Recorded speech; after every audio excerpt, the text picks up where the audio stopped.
അപ്പോൾ വളരെ സിമ്പിളായിട്ട് നമുക്ക് ഈ ഒരു ബോട്ടിലായിട്ട് ഒന്ന് ചെയ്യാം. അതിനായിട്ട് ഇങ്ങനെ ക്ലീൻ ആയിട്ടുള്ള ഒരു ബോട്ടിൽ എടുത്തിട്ട് അതിൻ്റെ സെൻറ്റർ പോർഷൻ മാത്രം ട്രാൻസ്പെറൻറ്റ് ടേപ്പ് ഉപയോഗിച്ചൊന്ന് ഒട്ടിച്ചെടുക്കാം. 4 വശം ഇതുപോലെ ഒട്ടിച്ചിട്ട് ഒരു ഗ്രീൻ കളർ പെയിൻറ്റാണ് ഞാൻ ഇതിന് അടിച്ചിരിക്കുന്നത്. എന്നിട്ട് നന്നായിട്ട് ഡ്രൈ ആയതിന് ശേഷം നമുക്കതൊന്ന് റിമൂവ് ചെയ്യാം. എന്നിട്ട് ഞാൻ വീണ്ടും കളക്ട് ചെയ്ത് വെച്ചിരിക്കുന്നത് കുറേ ഉണ്ടായിരുന്നു. വെള്ളരിക്കയുടെ കുരു തന്നെയാണ് ഇവിടെ എടുത്തിരിക്കുന്നത്.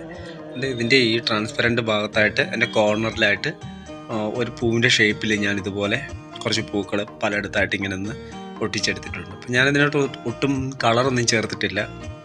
എനിക്കിങ്ങനെ കാണാനായിട്ട് ഭയങ്കര ഇഷ്ടമായിരുന്നു. നിങ്ങൾക്ക് ഇഷ്ടപ്പെട്ട ഒന്ന് കമൻറ്റ് ചെയ്യുക.